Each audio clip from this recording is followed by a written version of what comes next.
Bonsoir à tous, bienvenue sur votre plateau L'Artisanat chez vous. Nous avons mis en place, comme vous le savez, le vendredi, une émission avec la Chambre des métiers et de l'artisanat de Guadeloupe et nous venons chez vous pour vous parler de tout ce qui se passe dans l'artisanat guadeloupéen. On va vous présenter au fur et à mesure des artisans après les élections, bien évidemment, comme vous le savez en ce moment. Nous sommes en pleine période électorale et franchement, il y a beaucoup de choses à dire sur ces élections, donc on va faire un point. Vous avez entendu par rapport au communiqué de presse, de toute façon c'est passé aussi aux informations, il commence déjà à y avoir des problèmes au niveau des élections et effectivement j'ai rencontré des artisans qui me disent qu'ils n'ont toujours pas reçu aussi leur matériel, donc on va en parler ce soir sur notre plateau. Nous sommes avec Madame Kelly Gued comme la dernière fois. Bonsoir. Bonsoir Sabine. Avec Monsieur Lunion, Monsieur Olivier Lunion, est-ce que vous allez bien? Ça va, ça va. Ça va, oh bah, ouais. Parfait. Et nous sommes avec le président de la commission provisoire. Bonsoir Monsieur Braflan. Bonsoir, bonsoir à la Guadeloupe, bonsoir. Ça va? Très bien. Au mieux, c'est bien? Ah oui, très bien, c'est parfait. Alors expliquez-nous ce qui se passe. À quel niveau? Déjà, par rapport aux élections, ça c'est ce qu'on veut savoir, mais si vous avez des informations à nous faire passer avant, on peut. Et après, il faudra qu'on parle des élections. Oui, tout à fait. Alors, concernant les élections, je dirais que pour la préparation de ce scrutin-là, nous avons mis, enfin en tout cas nous nous sommes appliqués à faire en sorte, à mettre les moyens pour que les choses puissent se passer le mieux du monde. Je ne vais pas m'étendre trop dessus, je vais quand même laisser Monsieur l'Union, Monsieur Élection de chez nous, qui va s'étendre un peu plus sur le sujet.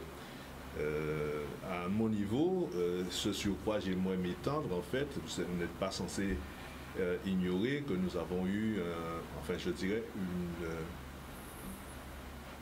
je ne sais pas quel mot, quel vocabulaire utiliser, une espèce d'escarmouche, une espèce de plaisanterie, de grève, de mouvement social. J'espère que, enfin, je pense que vous en auriez parlé forcément. Oui, on en a parlé, mais on va revenir dessus en plus la semaine parce que pendant l'émission et aussi la semaine prochaine, je vais les recevoir. Donc ils m'ont appelé aussi pour mettre un petit peu toute cette histoire à plat et voir un petit peu parce que les Guadeloupéens se posent aussi la question. Et du coup, ça s'est fini comment alors? Ben, vous savez, c'est pour ça que j'ai du mal à appeler ce mouvement social, mouvement de grève. Parce qu'effectivement, ils ont disparu. Je ne sais pas, il n'y a plus de piquet de grève. Les apprentis ont pu reprendre le cours de leur formation. C'est tant mieux.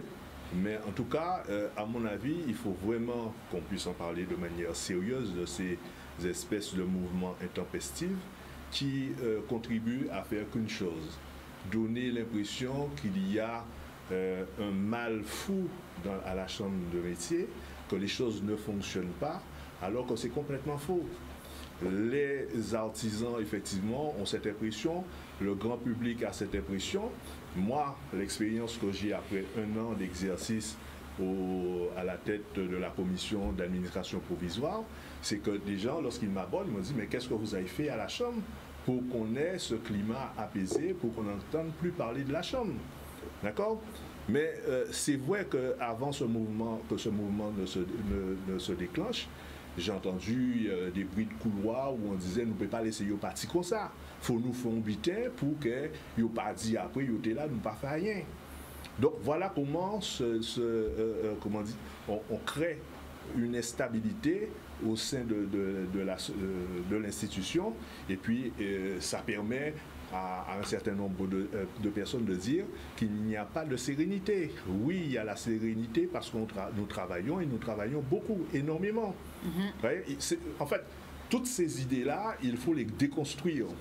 Il faut les déconstruire parce que cela permet en fait à des tortues, de vieilles tortues qui sont là depuis longtemps, de profiter, selon ce qu'on m'a dit, de profiter en fait de l'instabilité politique. Ça c'est vrai, on a une instabilité politique avec les débats qu'on a connus avec les différents présidents, ça c'est vrai, nous avons une instabilité politique, mais au niveau social, nous n'en avons pas, ça n'existe pas. Pendant un an, j'ai été là, il n'y a jamais eu, enfin, je suis entré en plein mouvement social, en fait, avec mes collègues de la commission.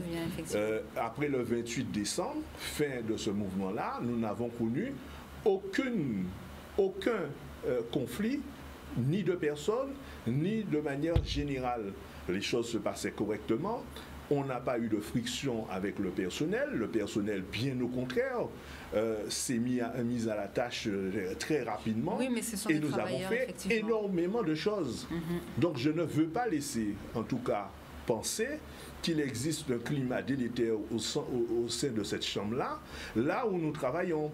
Si il n'y avait pas un climat de travail, je dirais, serein, on n'en serait pas là où nous sommes. On ne serait pas appelé en permanence par la Chambre de métiers de la Martinique pour leur venir en aide. Oui, ça, et ça, c'est très important à signaler parce que nous avons des compétences et je ne souhaite pas non plus qu'on ait à terme des gens qui viennent faire leurs courses chez nous. Il ne faut pas qu'on perde nos compétences parce que parce qu'il y a certains qui veulent tout simplement s'amuser ou encore profitent d'un mouvement social pour mettre des chaînes sur des potes et pour aller faire des jobs. Ce sont des choses qu'il faut absolument dénoncer. Si vous êtes frustré, vous êtes en situation d'échec au niveau de votre carrière, changez de métier. Si vous essayez d'être artisan, faites-le sérieusement. D'accord? Vous avez essayé, vous avez échoué, mais cela ne vous interdit pas de recommencer. Oui. Nous avons tous connu ça. Mais ne devenez pas, parce que vous avez échoué, ne devenez pas un syndicaliste aigri et revanchard en pensant que tout le monde sera votre ennemi. Il faut arrêter. Au bout d'un moment, il faut arrêter. Vous voyez, je vous dis que c'est marrant. On a eu une tentative de mettre en place je dirais, une rencontre avec les représentants du personnel, les représentants syndicaux. Eh bien, ils sont partis en disant qu'ils ne voulaient pas discuter tant que mes collègues de la commission d'administration seraient présents. Oui, mais ils m'ont expliqué. C'est pour ça que je vous ai dit, ils m'ont appelé, ils m'ont dit, madame, franchement, on ne veut pas, déjà arrêtez de m'appeler madame, déjà entre parenthèses. Sabine, on ne veut pas, nous, d'ailleurs c'est pour ça qu'ils avaient aussi arrêté les grèves. Je ne savais pas que j'avais autant d'influence, ben, merci si c'est le cas. Donc ils ont repris le travail, ils m'ont dit, on va reprendre le travail. Visiblement, leur demande pour cette grève était plutôt sanitaire. Ils voulaient avoir plus de gel, plus de masques, tout pour se laver les mains. C'est ce qu'ils m'ont dit. On va les laisser s'expliquer. Voilà. Et ils n'ont pas voulu parce que voilà, ils ont dit que c'est soit tous les présidents étaient là, ou soit aucun, estimant que s'il y a certaines personnes qui sont sur des listes, enfin, on va en parler après les élections. Oui, c'est vrai que ça n'a rien à voir, effectivement. Ça n'a rien à voir. On va en parler après. Je pense qu'il faut mettre ça aussi à plat. Le protocole sanitaire, il existe. Ils ont même signé contre décharge le fait qu'ils ont reçu ce protocole sanitaire.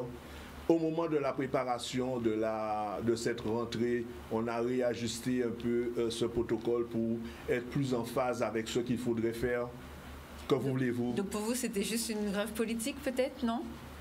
J'ai entendu ça pendant les débats. Effectivement, je pense réellement qu'il y a une tentative de déstabilisation, de profiter en tout cas de cette période électorale pour pouvoir semer, je dirais, un climat délétère et continuer après les élections à faire ce qu'ils ont toujours fait depuis un certain nombre d'années. C'est-à-dire, quand vous voyez des gens qui se disent grands militants syndicaux, grands militants syndicaux, ils viennent travailler, mais ils passent leur temps, l'essentiel de leur temps, dans la cour à bavarder. Qu'est-ce que c'est que ça? Mais ils profitent simplement du fait qu'il existe une certaine, je dirais, instabilité politique. Donc, ça leur permet d'installer leurs bêtises. Ils mettent des chaînes sur une porte pour empêcher à nos jeunes, à nos enfants d'aller à l'école. Qu'est-ce que c'est que ça? Nous savons très bien, et ils savent mieux que moi, que nous avons des jeunes qui vivent des situations, je dirais, dramatiques. Et qui ont besoin de s'en sortir. Et très difficile, très difficile. Vous avez le droit de ne pas les aimer. Vous avez le droit d'avoir aucun, je dirais, bon sentiment pour ces jeunes-là. Mais moi, je les aime, ces jeunes-là. Je les aime et je n'accepterai jamais qu'on puisse s'en prendre à eux et qu'on puisse leur manquer de respect. Parce que quand vous faites ça, le jour de la rentrée, il y en a qui sortent dans ce Bertrand pour aller à Luma, Bastère. On était obligé de ramener le bus. Mais vous manquez à ces jeunes le respect. Il faut qu'il y ait des gens qui acceptent de jouer ce rôle-là et de dire on ne va pas manquer de respect à nos enfants. Quand une mère de famille, finalement, arrive à insérer, à faire comprendre à son fils ou à sa fille qu'il faut aller à la chambre des métiers pour apprendre un travail, pour pouvoir t'insérer, elle est soulagée, madame. Je sais. Elle est soulagée, mais elle est heureuse d'avoir ça parce qu'elle se dit, ah, et puis d'un coup, c'est la catastrophe et elle ne sait plus à quoi s'en remettre parce que il y a certains qui ne veulent pas travailler, qui inventent toutes sortes de prétextes. Alors, ils vous font, par exemple, je vais vous dire, ils vous font une plateforme revendicative long comme un chemin de croix. Aussi long qu'un chemin de croix. Le premier point de cette plateforme, je dirais, de revendicative, le dialogue social. Le dialogue social. Mais on n'est pas obligé de faire l'ENA pour savoir que les premières choses qu'on doit mettre dans un dialogue social, c'est le respect mutuel des acteurs. Lorsque vous arrivez systématiquement en retard à toutes les réunions qu'on vous convie, vous dites à votre interlocuteur que vous ne voulez rien faire et que par conséquent, vous n'êtes pas prêt à travailler. Et lorsqu'on arrive finalement, parce que moi je lis bien ce genre de signaux. Très intéressant ce que vous venez de dire, puisque j'ai passé une semaine avec que des retardataires et je leur ai tous fait remarquer. Ah, donc pour des gens qui veulent diriger une chambre, je trouve que c'est très grave. Donc c'est très intéressant ce que vous dites. D'accord. Quand vous arrivez finalement à lever finalement je dirais ce petit souci de retard, ils veulent vous imposer l'ordre du jour. Ils vous disent, finalement, on n'a pas reçu tel document. Je me retourne vers le responsable des ressources humaines. Je dis, mais comment vous n'avez pas transmis tel document? Monsieur le Président, mais voilà, ils ont signé contre décharge, ils ont reçu tel document. Ouais, c'est un truc je vous dis, c'est véritablement un truc qu'il faut déconstruire, qu'il faut effectivement mener ces gens-là à comprendre qu'il y a des gens, et il y a des jeunes dans cette institution, très compétents, qui veulent travailler et qui sont investis.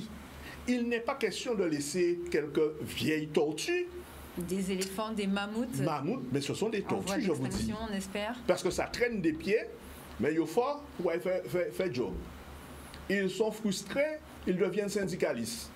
Mais être syndicaliste, pardonnez-moi, mais c'est quelque chose de noble, quelque chose de grand et qui permet aux plus faibles de s'élever, de grandir, de s'épanouir. Mais on va aller pas derrière. Franchement, vu l'état de la chambre, oui. Donc, je comprends. On va les recevoir, comme je vous dis, pour pouvoir déjà avoir leur version et savoir, parce qu'eux-mêmes, ils m'ont dit que cette histoire de grève, que je leur ai dit quand même, ça fait 5 ans que ça dure. Ils m'ont dit ça fait même plus que 5 ans, parce que visiblement, il y a des problèmes depuis longtemps. Donc, ils vont en parler, on va leur donner la parole. Il y a des problèmes. On verra ce qu'ils vont nous dire. Alors, allez-y. Est-ce que vous voulez, quelle information vous voulez nous passer aujourd'hui? Parce qu'après, il faut qu'on revienne un peu sur cette histoire d'élection. Ouais.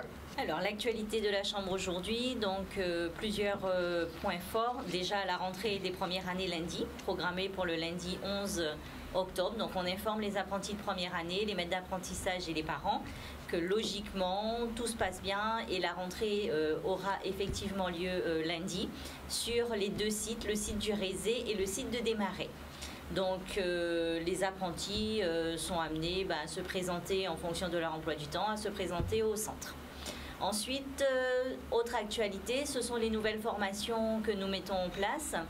Et nous avons encore quelques places, 6 places, très exactement pour la formation travail en hauteur, puisque je sais que c'est une formation qui est très demandée par les personnes du BTP, les artisans du BTP. Donc voilà, il nous reste encore 6 places.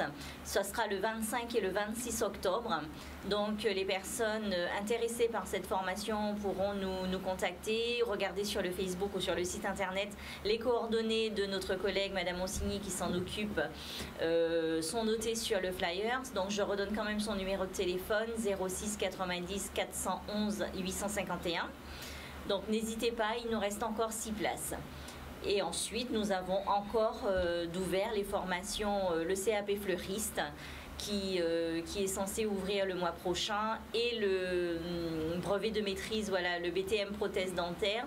Donc, c'est 2 formations qui seront, entre guillemets, proposées à la rentrée, qui sont de nouvelles formations, puisque le BTM n'a pas été proposé depuis un certain temps déjà. Donc, nous sommes vraiment en phase d'inscription pour une formation qui dure 3 ans et qui débutera en janvier 2022. D'accord, merci beaucoup pour cette information. On espère que ça va bien se passer. On va venir filmer tout ça pour voir un petit peu ce que nos jeunes vont apprendre et pour découvrir quels sont les professionnels qui travaillent déjà dans ce secteur depuis longtemps dans notre département. Monsieur Lunion, bonsoir. Bonsoir. Vous allez bien ? Ça va. J'ai beaucoup entendu parler des administratifs de la Chambre. J'ai dû beaucoup monter au créneau quand même pour les défendre. Je ne m'attendais pas. Donc moi, je redis, je suis contente de travailler avec vous depuis que j'ai commencé. Alors, qu'est-ce qui se passe au niveau des élections ? On a vu des communiqués où vous demandez de favoriser le vote. Expliquez-nous tout ça. On va tout poser à plat. Alors, pour tout dire, Sabine, les choses se sont bien passées concernant la distribution des courriers. Les électeurs ont reçu pour la grande part leur courrier. On s'attendait quand même à ce qu'il y ait une déperdition. On va pas se cacher, vous savez, c'est toujours très particulier, surtout cette année que notre tutelle avait décidé de faire les envois des enveloppes directement au domicile des électeurs et pas forcément à l'adresse de l'entreprise. C'est vrai que c'est un petit peu chamboulé les choses, mais normalement, officiellement, c'est ce qui doit se passer. Il ne faut pas oublier que nous avons effectivement affaire à des chefs d'entreprise, mais qui deviennent des électeurs. D'accord? Donc, l'électeur, ça veut dire que le courrier doit être adressé chez vous, comme lors d'une élection normale, le courrier doit arriver chez vous. C'est vrai qu'on a eu cette déperdition, mais on avait tout préparé. On avait préparé la possibilité pour les chefs d'entreprise d'avoir ce qu'on appelle le matériel de substitution, avec une adresse que vous avez déjà vue, que je viens de voir passer, qui est élection@cmguadeloupe.org. Je tiens à préciser très fort aujourd'hui que tout ça se fait en coordination avec la préfecture de région Guadeloupe. C'est avec la préfecture et plus précisément la commission d'organisation des élections dont fait partie le président Braflan qu'ont été mis en place les processus pour pouvoir délivrer ce matériel de substitution. La chambre de métier en elle-même n'a pas la possibilité de délivrer ce matériel de substitution. C'est la préfecture qui le délivre en ses grades et qualités. Mais il y a une procédure quand même qui a été mise en place parce que la chambre de métier, c'est quand même nous qui avons lancé la liste d'électeurs, c'est nous qui la générons. Donc, pour pouvoir simplifier les choses, c'est vrai que nous avons mis en place l'adresse que vous avez vue et qui permet de servir d'interface entre la préfecture et l'électeur. Pour pouvoir avoir ce matériel de substitution, je profite aujourd'hui pour le dire, Isabelle, je ne vais pas mentir. Il y a 3 choses qu'il faut fournir. Un courrier manuscrit, d'accord, demandant la mise à disposition de ce matériel de substitution, une copie de la pièce d'identité du demandeur, ainsi qu'une adresse mail valide pour pouvoir envoyer ce matériel de substitution. La même chose, il est important, je pense aujourd'hui, de clarifier certaines choses. Nous ne voyons rien. Tout se fait sur une plateforme. Nous avons, la préfecture a des codes, moi j'ai des codes. Ce ne sont pas les mêmes choses que nous voyons, la préfecture et moi.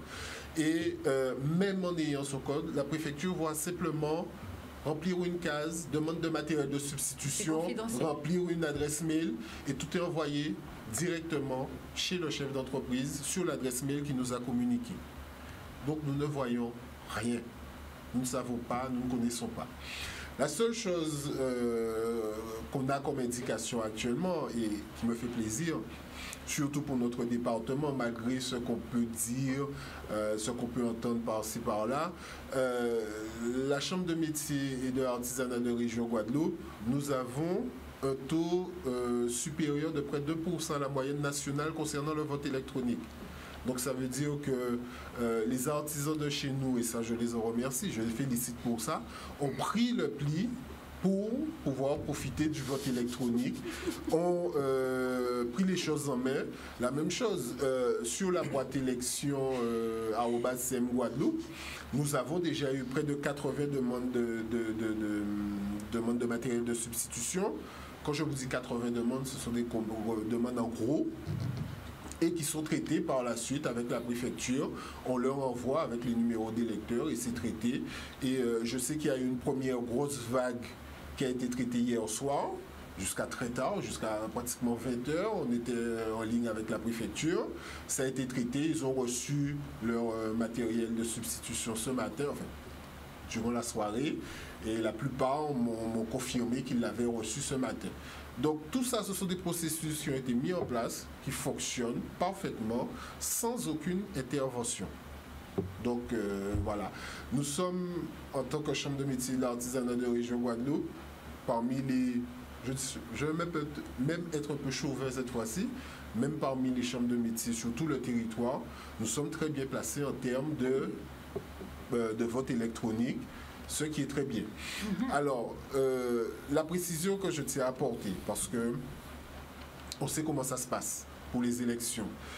C'est comme quand on a des élections départementales, régionales, n'importe quoi. C'est 1 heure avant la fin du vote que tout le monde veut venir voter. Il faut préciser. C'est vrai que c'est écrit jusqu'au 14 minuit. Mais ce n'est pas tout à fait ça pour nous sur les départements d'outre-mer. Avec le décalage horaire. Avec le décalage horaire, donc c'est le 14-18 h, plus précisément 17h59. 59. Donc c'est ça la limite pour pouvoir voter sur le site internet et il ne faut surtout pas attendre le dernier moment. Oui. Ça reste quand même encore de l'informatique. Nous sommes, il y a 1 784 000 et quelques électeurs. Donc imaginez que les 1 million se décident à voter le 14. Ça risque de planter à coup sûr. Donc il ne faut pas attendre, il faut aller voter, il faut continuer sur cette dynamique. Nous sommes les premiers en termes non seulement en termes de pourcentage, mais également en termes de votants sur les DOM à voter par ce biais-là. Donc voilà un petit peu le point qu'on peut faire sur le vote électronique et comment ça se passe actuellement. D'accord, du coup ça répond à ma question puisque j'ai vu, comme je vous ai dit, j'ai déjà rencontré des artisans qui m'ont dit qu'ils n'ont pas reçu le matériel. C'est parce que vous n'êtes pas à la bonne adresse, parce que je sais qu'ils ont déménagé. Donc j'imagine que c'est pour ça. Donc si vous n'avez pas entendu, je vais vous renvoyer le lien de l'émission.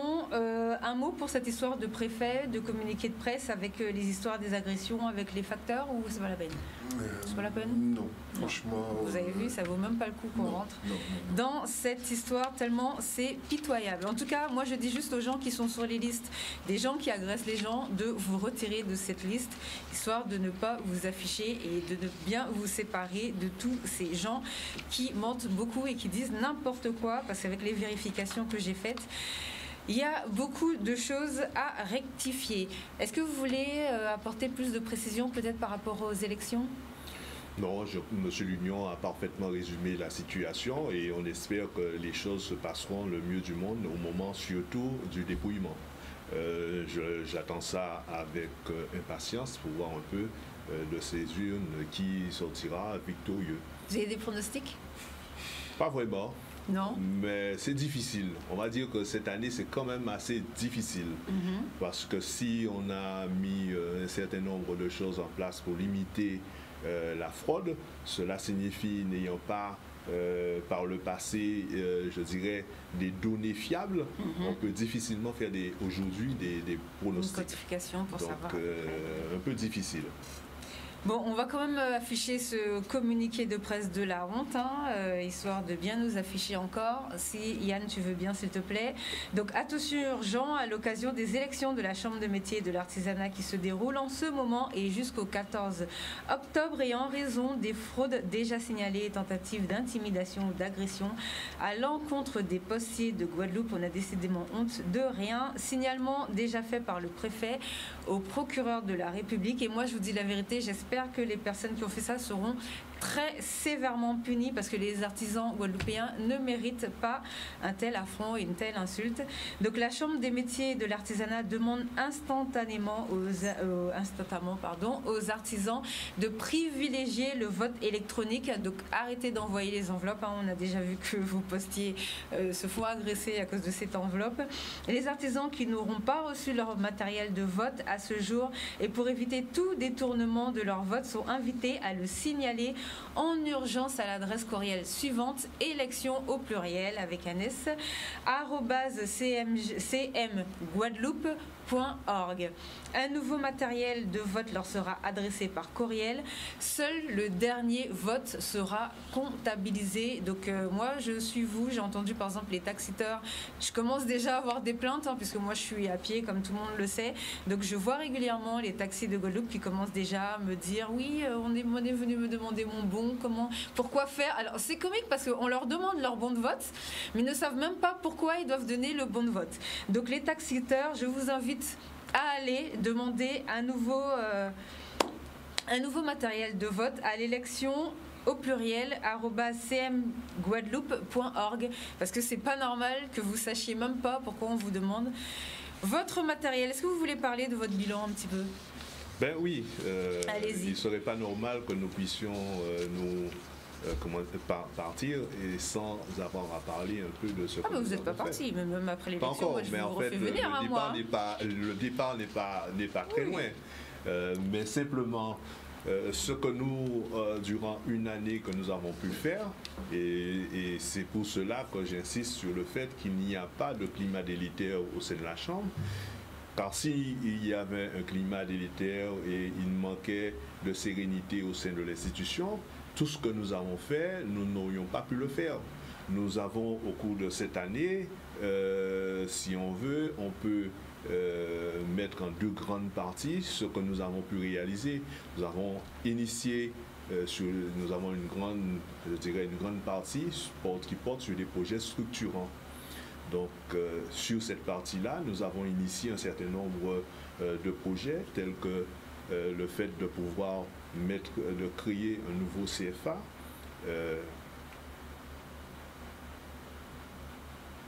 très, je dirais, axé sur la modernité, agile, capable de s'adapter pour les nouvelles, les nouveaux métiers et avoir aussi un rayonnement non seulement sur la Guadeloupe, mais aussi sur la Caraïbe. Parce qu'en fait, si nous voulons nous développer et entrer dans la sphère de l'exportation, la formation, faire venir des gens qui sont de l'extérieur, qui viennent se former chez nous, ça leur permet de mieux connaître notre pays, de mieux connaître les entreprises qui sont là, et quand il y aura des marchés chez eux, ils sauront vers qui s'adresser. Donc c'est pour cela que nous avons initié ça et que nous avons cette ambition-là, que ce CFA puisse voir le jour. De même, les multiples candidats que vous avez pu voir ici qui parlaient du fait de mieux recevoir les artisans, parce que les artisans sont des chefs d'entreprise. Qui n'ont pas fait quand ils étaient là, je tiens à le repréciser, puisque je leur ai posé la question de savoir pourquoi. Allez-y, continuez. Et de ce fait-là, nous avons aussi émis l'idée qu'il faudrait avoir une autre annexe administrative pour pouvoir être quelque chose de plus moderne, en tout cas, pour pouvoir travailler dans d'autres conditions que cela. Il est vrai que cela vient du fait que la structure que nous avons au RESE, elle est devenue aujourd'hui obsolète. Oui. Donc, du coup, il faut la rénover. Et à ce titre-là, nous avons déjà fait quand même un pré-projet. Nous avons rencontré, avant les élections, enfin c'est toujours la même majorité qui se trouve au conseil régional, nous avons rencontré le conseil régional, nous avons rencontré aussi la SEM patrimoniale pour trouver un endroit, enfin un lieu là où nous pourrions implanter ce nouveau CFA ainsi que cette nouvelle annexe. Nous avons entamé des discussions avec un certain nombre de PCI. Mais c'est vrai que la crise Covid a mis un frein à toutes ces rencontres et à toutes ces choses que nous devions faire, sinon nous aurions très largement avancé, puisqu'en fait la SEM patrimoniale nous avait déjà fait une proposition d'un terrain sur la région de Cap-Esther, autant que je m'en souvienne. C'est bien en plus. Donc je ne sais aujourd'hui, puisqu'en fait il y a eu cette crise sanitaire qui nous a fortement touchés, je ne sais pas de quoi il en retourne. Il faut qu'en fait qu'on reparte et que, en tout cas, l'équipe qui arrivera par la suite puisse être en capacité de suivre cette voie-là. Puisque nous avons entamé, il y a en tout cas des pré-projets, pas des trucs dont on parle, mais il y a des choses, des traces, des dossiers qui sont factuels là et qui existent.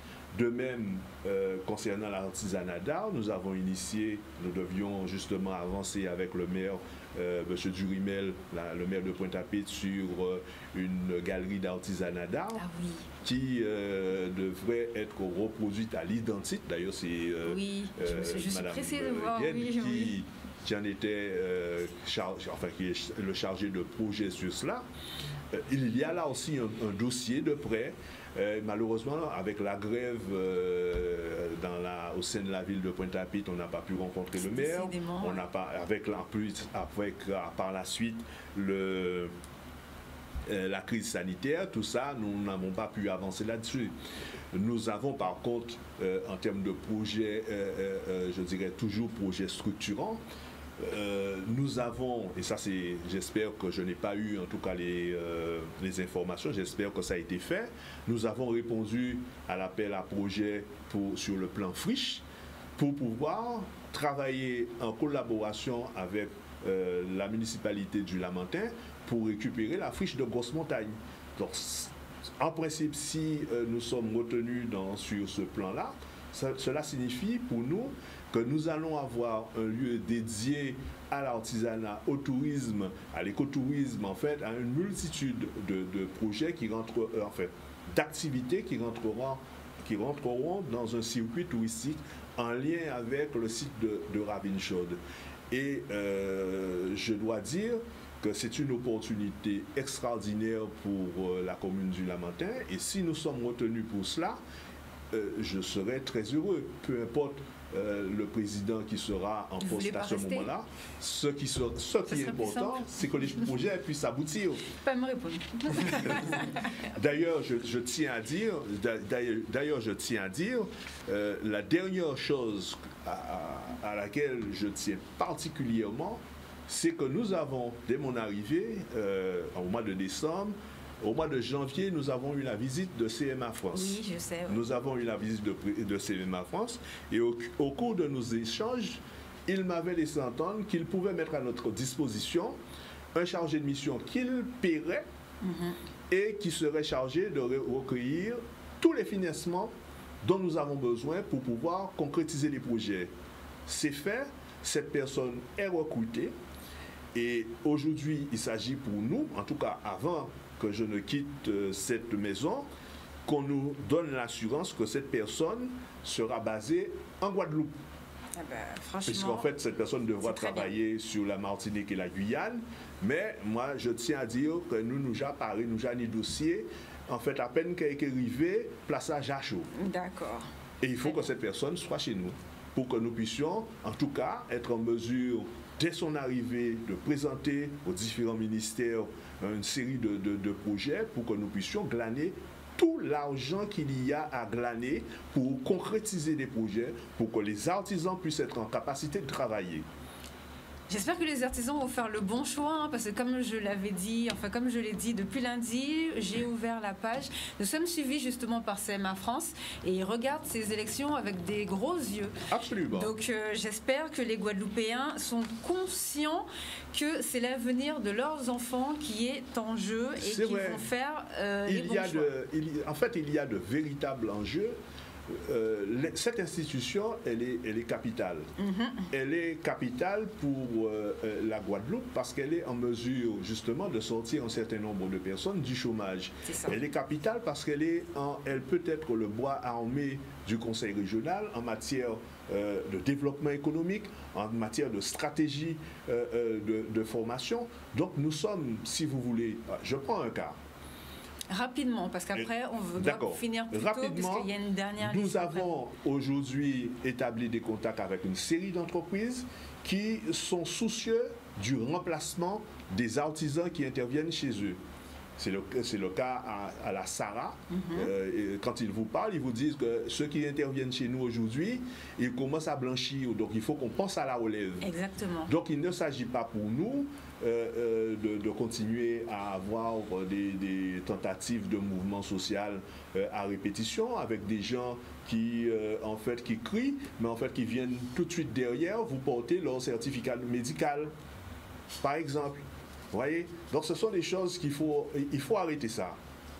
D'accord? Il faut bosser et c'est par le travail que nous allons réussir à faire un certain nombre de choses. Voilà, donc ça, ce sera le mot de la fin. Comme je vous ai dit, vous n'êtes pas parti encore, déjà, premièrement. Et on aura le temps, même si vous n'êtes plus là, moi, je vais vous recevoir quand même sur le plateau. Et si vous ne venez pas dans l'émission des artisans, je vous recevrai dans mon émission des entrepreneurs. Et comme ça, je pourrai vous recevoir comme je veux, à l'aise. Vous serez à l'aise, vous serez chez vous. Il n'y aura pas de problème pour ça. Nous, on va vous laisser. Est-ce que vous avez une information rapide à faire passer? Très bien. Donc, comme vous le savez, nous avons une dernière liste qui doit intervenir.